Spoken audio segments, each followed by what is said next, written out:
ಮಕ್ಕಳೇ, ಒಂದು ಊರಿನಲ್ಲಿ ಒಬ್ಬ ಬೇಡ ವಾಸ ಮಾಡ್ತಾ ಇದ್ದ.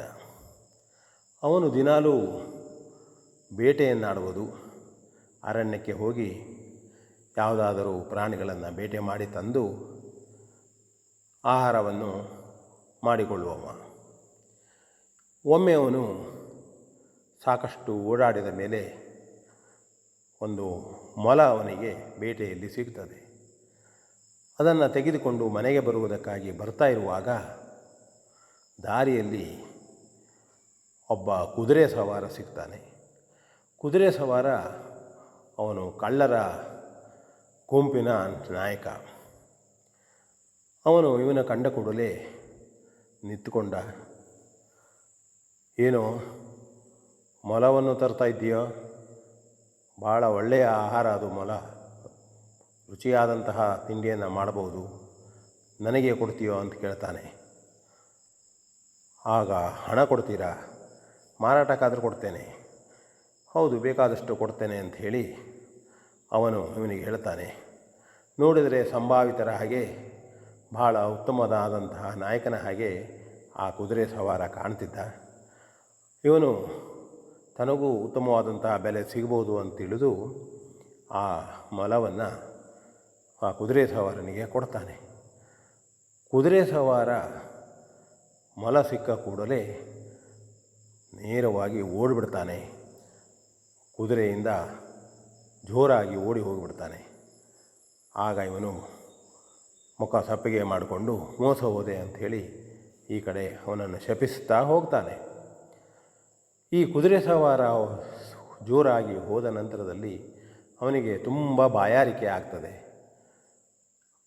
ಹತ್ತಿರದಲ್ಲೇ ಒಂದು ನದಿ ಕಾಣ್ತಾ ಇರ್ತದೆ.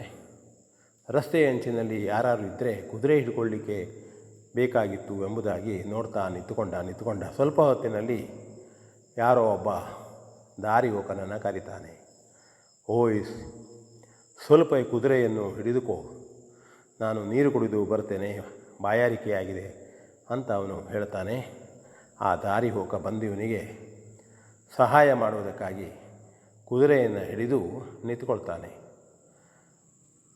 ನಂತರದಲ್ಲಿ ಆ ಕುದುರೆ ಸವಾರ ದರೋಡೆಕೋರರ ಗುಂಪಿನವನವನು ನಿಧಾನವಾಗಿ ಹಳ್ಳಕ್ಕೆ, ನದಿಗೆ ಹೋಗಿ ನೀರು ಕುಡಿಯುವ ಹಂತದಲ್ಲಿರುವಾಗ ಇತ್ತ ಕಡೆಯಲ್ಲಿ ಆ ದಾರಿ ಹೋಕ ಕುದುರೆಯನ್ನು ಓಡಿಸಿಕೊಂಡು ಹೋಗ್ಬಿಡ್ತಾನೆ.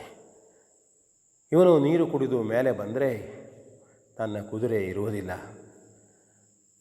ಆ ಮೊಲವೂ ಇಲ್ಲ, ಕುದುರೆಯೂ ಇಲ್ಲ. ಏನು ಮಾಡುವುದು ಎಂಬುದು ದೋಚದೆ ನಿಂತುಕೊಳ್ತಾನೆ.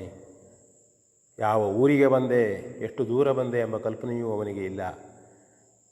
ಆಗ ಮನಸ್ಸಿನಲ್ಲಿ ಅವನಿಗೆ ಬರ್ತದೆ, ತಾನು ಮೂಲದಲ್ಲಿ ಮಾಡಿದ ತಪ್ಪಿಗೆ ದೇವರೇ ತನಗೆ ಈ ರೀತಿಯಾದಂಥ ಶಿಕ್ಷೆ ಕೊಟ್ಟ ಎಂದು ಭಾವಿಸುತ್ತಾ ಅವನು ನಿಧಾನವಾಗಿ ತನ್ನ ಕಷ್ಟಕ್ಕೆ, ತನ್ನ ತಪ್ಪಿಗೆ ಪಶ್ಚಾತ್ತಾಪ ಪಡ್ತಾ ಹೊರಟು ಹೋಗ್ತಾ ಉಳಿದ. ಇದು ಒಂದು ಕಥೆ. ನಾವು ತಿಳಿದುಕೊಂಡಿರ್ತೇವೆ ನಾವು ಏನನ್ನೂ ಮಾಡಬಹುದು, ಎಂಥ ಅಪರಾಧವನ್ನೂ ಮಾಡ್ಬೋದು, ಯಾರಿಗೂ ಮೋಸ ಮಾಡ್ಬೋದು ಅಂಥೇಳಿ. ಆದರೆ ಸುಳ್ಳು ಅದು. ನಮಗೆ ಒಂದಲ್ಲ ಒಂದು ಸಂದರ್ಭದಲ್ಲಿ ನಾವು ಮಾಡಿದಂತಹ ಕಪಟ, ಮೋಸ, ಕೆಟ್ಟ ಕೆಲಸಗಳು ಅವು ನಮ್ಮನ್ನೇ ಕಾಡುತ್ತವೆ, ನಮಗೆ ಪ್ರತಿಯಾಗಿ ಬರ್ತವೆ ಅನ್ನತಕ್ಕಂಥ ನೀತಿಯನ್ನು ಈ ಕಥೆಯಿಂದ ನಾವು ನೋಡಬಹುದು ಅಂತ ಹೇಳ್ತಾ ವಿ ಎನ್ ಭಾಗವತ್, ಬರಬಳ್ಳಿ.